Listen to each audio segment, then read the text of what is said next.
Everything I learned about the history of the armed conflict, I learned when I came here.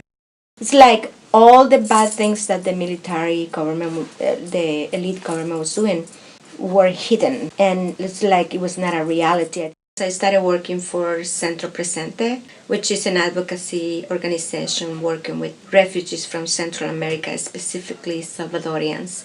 And that's when I started sort of becoming more aware of the history of El Salvador and sort of like the real things that were happening, which I was kind of like not really aware of when I was over there. For fear or because of the fact that news outlets were only telling people what the right-wing government wanted us to hear, we didn't really learn the reality.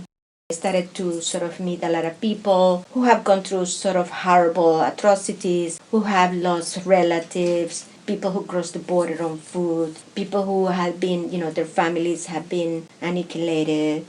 I find out that the government of the U.S. was giving $1.5 million a day to El Salvador. It's like, oh my God, I can't believe I didn't know that. City of Cambridge in 1986 became a sanctuary for refugees from Central America. It meant that immigration couldn't come here and just take people, or if you went and asked for city services, they couldn't ask you for a social or a green card.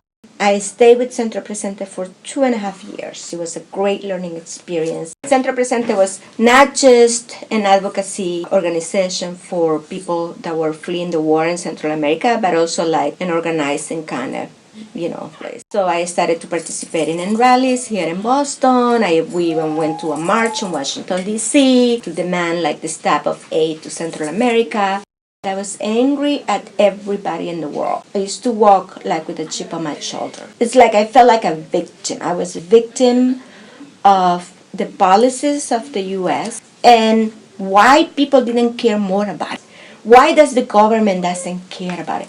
Can they see what is happening over there? It's like all this anger on me that I was just like, it was hard to process.